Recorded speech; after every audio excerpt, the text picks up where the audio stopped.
जो दूध लेने वाले हैं वो उनको 100 रुपए भी कॉस्टली लगता है, और अगर मेरे से पूछो तो 100 रुपए में गौशाला सस्टेन नहीं हो सकती। 100 रुपए लीटर देसी गाय के दूध में शहरों में कोई डेयरी पालन है, देसी गोपालन करता है तो वो सस्टेन नहीं हो सकता, क्योंकि वहाँ हर चीज मोल की आती है, चाहे वो चारा है, गाय की फीड है, कोई भी चीज घर की नहीं है, सभी बाहर से मोल लेनी पड़ती है। दूध देने वाली 12 गाय हैं और टोटल 70 गाय हैं। यानी कि इन 12 गाय के सिर के ऊपर बाकी का खर्चा भी है। बिल्कुल। यही चला रही है। यही चला रही है। फिर तो दूध में फायदा कैसे होगा? नहीं, दूध में इस तरह से कोई फायदा नहीं है। मैं वही कह रही हूँ कि अगर शहर में कोई चला रहा है इसको, तो वो कम से कम उसका रेट 150 रुपए पर लीटर होना चाहिए। 14-15 लीटर देसी गाय दूध नहीं देती। देसी गाय का जो दूध है मैंने जहाँ तक देखे 8-10 लीटर होता है। औसत रूप में कह रहे हैं या सभी की? नहीं, कुछ 1-2% तो एक्सेप्शनल केस होते हैं, वो तो मेरे पास भी है। डेयरी फार्मिंग में क्या चैलेंजेस आते हैं, कितना कठिन काम है ये, और विशेषकर देसी गोपालन करना कितना कठिनाई भरा है, इसकी जानकारी इस वीडियो में देंगे, क्योंकि बहुत से लोग देसी गोपालन करना चाहते हैं और शुरू करने से पहले क्या चैलेंजेस आते हैं ये देख लेंगे तो फिर आपको बाद में दिक्कत नहीं होगी। इसीलिए आज आपको मिलवा रहे नीर आर्या जी से। पिछले 3 सालों से देसी गोपालन कर रही है। यहाँ इनकी डेयरी है, करीब 70 गोवंश है इनके पास, और 3 साल के इनके अनुभव क्या है और डेयरी गोपालन शुरू करने से पहले क्या चीजों की जानकारी होना जरूरी है, ताकि बाद में आपको ये न लगे कि मैंने कोई गलत स्टेप तो नहीं उठा लिया। तो चलिए मिलते हैं नीर आर्या जी से। दोस्तों आप नीर आर्या जी यही आपको बताएंगी कि देसी गोपालन में मुख्य चैलेंजेस क्या है, क्योंकि वो अगर आपको पता होंगे तो फिर शायद देसी गोपालन आपको संतुष्टि दे पाए। टेक्निकल फार्मिंग चैनल को सब्सक्राइब करें और बेल आइकन भी दबाएं ताकि आगे आने वाले वीडियो की नोटिफिकेशन आपको मिलती रहे। नीर जी आप 3 साल से देसी गोपालन कर रही हैं, क्या चैलेंजेस मुख्य आते हैं आपके सामने, क्या कठिनाइयां आती हैं, ताकि जो लोग शुरू करना चाहते हैं वो इनको ध्यान में रखें? नहीं तो कई बार ये होता है कि 10 में से करीब 8 से 9 देसी गाय की डेयरी बंद हो जाती है। देखो भैया, इसमें सबसे जो मेन जो समस्या है वो है लेबर की समस्या है। इसमें मैं सबसे यही आग्रह करूंगी कि इस काम को वही स्टार्ट करे जिसको खुद देसी गाय का काम करना आता हो, यानी जो हार्ड वर्क कर सकता हो। मैं आज आपको आज के दिन की आप बीती अब बताती हूँ कि सुबह लगभग 8:30 बजे मैं कहीं जाने के लिए तैयार थी। मेरे पास यहाँ से फोन आया कि मैडम हम जा रहे हैं। मैंने कहा कहाँ जा रहे हो भाई? मतलब लेबर ने फोन किया? हाँ, लेबर का सुबह मेरे पास 8:30 बजे के करीब फोन आया कि मैडम हम जा रहे हैं, अपनी गाय को संभाल लेना। इन्हीं कपड़ों में मैं जिस तरह से तैयार थी, हम तुरंत, मैं, मेरे पति और मेरा लड़का तीनों आए, तीनों जब से लगे हुए सुबह से। अच्छा, एक और बात है कि जो देसी गोपालन प्रॉफिट के लिए शुरू करना चाहते हैं, मतलब आपने बताया कि प्रॉफिट तो आता नहीं एकदम से, अकेले दूध से तो जी कभी प्रॉफिट आएगा ही नहीं। एक बात। दूसरी बात यह है कि इस काम को वही करे जिसके अंदर थोड़ा धैर्य हो, क्योंकि 3 साल के बाद इसमें थोड़ा सा प्रॉफिट दिखना शुरू होता है। जब उनके जो अपने गौशाला में जो नए बच्चे आते हैं और जब वो तैयार होके जो गाय बनती है या जो बच्चिया जो डिलीवरी होती है जिसकी हमारी, उसमें वो हमारी एक अर्निंग होती है।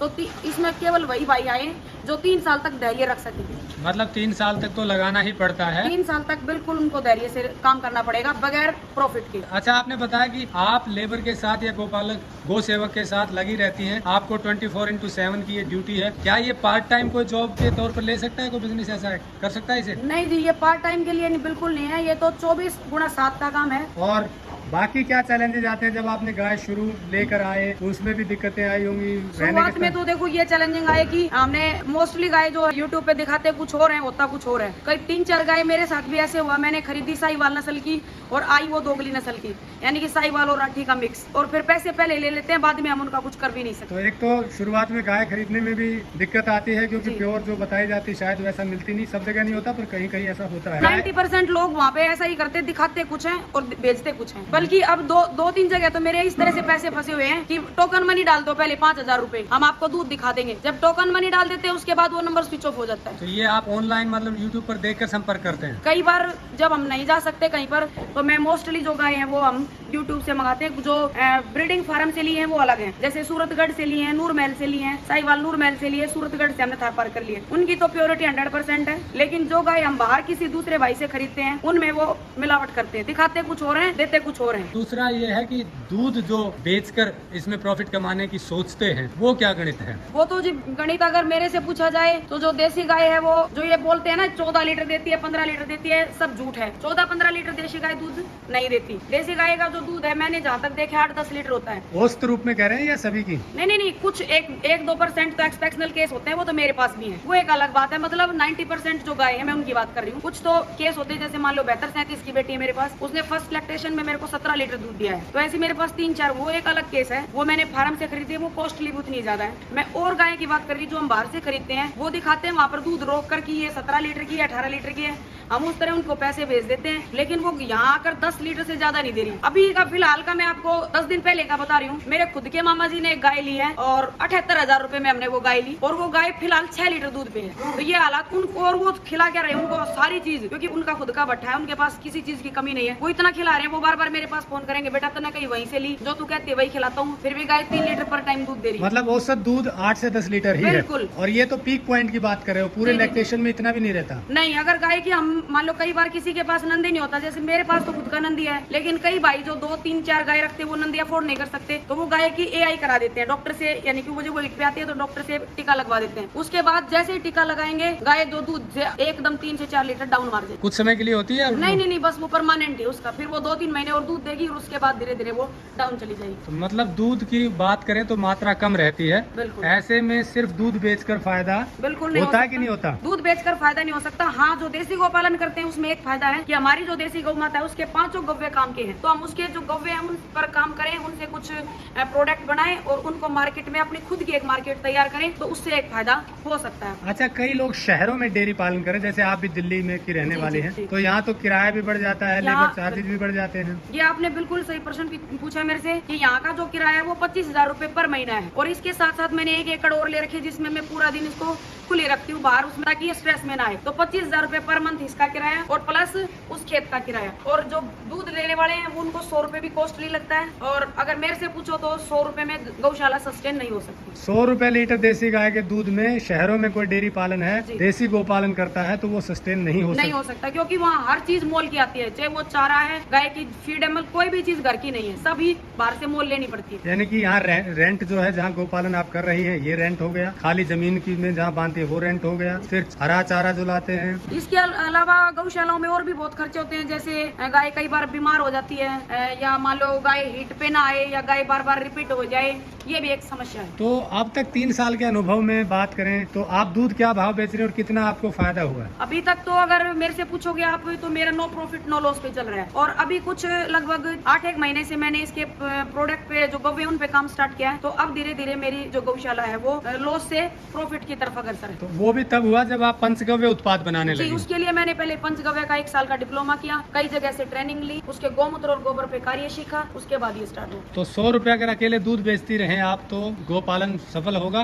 बिल्कुल नहीं होगा गोपालन सफल, क्योंकि इसके कई चीजें होती है। गाय बछड़ा दे देती है, अब जो गाय मान लो मेरे पास 15 दूध वाली गाय है, तो उसमें से 8 बछड़े हैं, 7 बछियां हैं, तो जो 8 बछड़े हैं वो मैं कहाँ रखूँ? इस तरह से ये बढ़ते बढ़ते मेरे पास अब फिलहाल 70 हो गए हैं। तो बछड़े भी हैं, उनका भी आपको फिर इन्हीं में से खर्च निकलता है? बिल्कुल। दूध देने वाली 12 गाय हैं और टोटल 70 गाय हैं। यानी कि इन 12 गाय के सिर के ऊपर बाकी का खर्चा भी है? बिल्कुल। यही चला रही है? यही चला रही है। फिर तो दूध में फायदा कैसे होगा? नहीं, दूध में इस तरह से कोई फायदा नहीं है। मैं वही कह रही हूँ कि अगर शहर में कोई चला रहा है इसको, तो वो कम से कम उसका रेट 150 रुपए पर लीटर होना चाहिए। लेकिन इस हिसाब से तो 150 में भी लाभ कठिन है, और दूसरी तरफ दूध बहुत महंगा हो जाता है। लाभ, हाँ लाभ तो होगा नहीं, पर ये है कि उससे वो चलती रहेगी सस्टेन धीरे धीरे। जब उसके मेन जो आएगा वो आएगी, उनके जो बच्चे तैयार हो रहे हैं, वो असली जो अर्निंग है वो 3 साल के बाद स्टार्ट होगी। यानी कि कोई अच्छी बछिया हो या कोई अच्छा बछड़ा हो जी, लेकिन वो भी उसमें भी एक चैलेंज ही आएगा। अब मान लो जो बछिया लगातार 3 साल से खा रही है, आप उसका मिनिमम से मिनिमम पर मंथ 3,000 रुपए लगा लें, तो 1 साल का कितना हो गया? 36,000 रुपए, और 3 साल का कितना हो गया? यानी कि लगभग 1,10,000 रुपए। 1,10,000 की तो वो मेरा खर्चा कर चुकी है। अब देखो वो कितने पे सेल होगी, वो भी डिपेंड करता है। फ्यूचर मान लो इन डिमांड कम हो जाए तो फिर क्या करेंगे? तो मतलब ब्रीडिंग में भी कुछ ही की अच्छे भाव मिलते हैं, रेट मिलते हैं जी। तो इस तरह तो ये सिर्फ भाव अगर है तो ही आप इसे सस्टेन कर सकते हैं। ये सिर्फ और सिर्फ मैं अपने भाव से ही कर रही हूँ, और इसके साथ साथ ये 24x7 का काम है जी। 24 घंटे लगे रहना है, 7 दिन लगे रहना है। कोई तीज त्योहार कुछ नहीं, कोई परिवार, कोई रिश्ते, कोई नाते, कुछ नहीं, कहीं नहीं आना, कहीं नहीं जाना, कोई बर्थडे नहीं, कुछ लेना नहीं, कुछ देना नहीं, यही काम करना है। और मैं आप सब भाइयों से एक और आग्रह करती हूँ कि आप जब भी ये गोपालन स्टार्ट करें तो कम से कम पहले किसी दूसरे के आपके नजदीक में जहाँ गौशाला हो वहाँ पर 1 हफ्ता रुक के देखें। अगर आपको वो काम कर सकते हो तो ही उसको स्टार्ट करें। और अगर कोई मेरे पास आना चाहे तो मैं बापरोला गाँव में हूँ, और यहाँ पे मेरी खुद का देसी गोपालन है। आप लोग यहाँ भी आ सकते हैं, और 1 हफ्ता ये काम पहले करें और उसके बाद ही पैसा लगाएं इसमें। तो दोस्तों, जैसा नीर आर्या जी का अनुभव है, ये 24x7 का काम है। इसमें आपको जो लेबर आपके पास होती है वो स्थायी नहीं होती, कई बार वो चले जाते हैं, अपने अपने उनके काम होते होंगे, ऐसे में खुद भी संभालना पड़ता है। आज इनके पास जो गौ सेवक हैं वो चले गए हैं, नहीं है। नीर आर्या जी अपने पति मंजीत सोलंकी जी के साथ मिल करके बच्चों के साथ मिलकर के 70 गोवंश का अभी देखभाल कर रही है, सुबह से लगी हुई है। ये कई बार चैलेंजेस आते हैं, नंबर 1। नंबर 2, जैसे गाय शुरू में खरीदे तो उसमें भी कई बार धोखाधड़ी हो जाती है। फिर उसके बाद शुरू होते हैं खर्चे आपको अगर खुद की जमीन नहीं है तो हर चीज आपको खरीदनी पड़ती है, जैसे हरा चारा से लेके सूखा चारा, चाट बाट अनाज, ये सारी चीजें आपको खरीदनी पड़ेंगी। उसके बाद दूध की प्रोडक्शन को मेंटेन करने के लिए नई गाय लाते रहना पड़ेगा, क्योंकि ड्राई पीरियड लंबा होता है, दूध बहुत ज्यादा होता नहीं देसी गोपालन का। और जैसा बताया केवल 12 गाय अभी दूध दे रही है और 70 गोवंश टोटल है। ऐसे में सब चीजें अगर आप खरीदते हैं और दूध को कैलकुलेट करते हैं तो 100 रुपए में वायबिलिटी नहीं है, 150 रुपए में भी नहीं है। इसमें केवल 2 तरीके से लाभ हो सकता है, या तो छोटे स्तर पर ग्रामीण जिनके पास अपने खेत हैं वो 2-3 देसी गाय रखें, खेत से हरा चारा आएगा, सूखा चारा आएगा, अनाज मिलेगा, लेबर घर की होगी। दूध आजकल 50 से 60 रुपए तक बिक जाता है देसी गाय का गाँव में, कहीं कहीं 40 रुपए बिकता है, लेकिन 50 से 60 रुपए में भी फायदा होगा यदि 2-3 गाय खुद लेबर करके घर वाले अपने खेत में रखते हैं, क्योंकि उससे जो गोबर निकलेगा उससे खेती में बड़ा लाभ होता है, गोमूत्र निकलेगा वो भी यूज होगा। तो एक तो ये तरीका है। दूसरा तरीका ये है कि अगर शहर में कर रहे हैं तो फायदा वही कमा रहे हैं जो खुद कुछ गाय रखते हैं, दूध बाहर से लेते हैं कई जगह से, क्योंकि सस्ता मिल जाता है, मार्केट इतनी है नहीं सब लोगों की 100-150 बेच पाए, उनकी मजबूरी है, तो उनसे दूध लेकर के बल्क में इकट्ठा करके फिर अच्छे भाव पर बेचते हैं, तब ये फायदा होता है। तीसरा फायदा अगर और भी आप आगे बढ़े तो एक तरीका ये है, जैसे नीर आर्या जी ने बताया, शुरू के 3 साल प्रॉफिट भूल जाइए, मेहनत कीजिए, अच्छी देखभाल करके गाय लाइए, कोशिश कीजिए अपनी 2-3 एकड़ जमीन खुद की हो, पंचगव्य के प्रोडक्ट बनाना शुरू कीजिए, अच्छी मार्केट कीजिए, सब चीजें आप मिलाकर बेचेंगे तो फिर देसी गोपालन इस तरीके से फायदे का सौदा हो सकता है। फिर भी देसी गोपालन शुरू करने से पहले ऐसे लोगों से जरूर मिलिए जो देसी गोपालन चला रहे हैं, वही आपको प्रैक्टिकली बताएंगे और 1 सप्ताह रुक कर देखिए, जैसा नीर आर्या जी ने बताया। ऐसा करेंगे तो फिर आप उन लोगों में शामिल नहीं होंगे जो 10 में से 8 या 9 लोग डेयरी बंद कर देते हैं 1 या 2 साल के अंदर अंदर। हमारी कोशिश सिर्फ इतनी है कि आपको सही जानकारी मिले, ताकि कोई देसी गोपालन शुरू करना चाहे तो उसको लाभ हो और वो उसे अच्छी तरह से चला पाए। जुड़े रहे टेक्निकल फार्मिंग से। नमस्कार, जय हिंद। अगर आपको यह वीडियो पसंद आया है तो ज्यादा से ज्यादा लाइक और शेयर जरूर करें, साथ ही चैनल को सब्सक्राइब करना ना भूलें।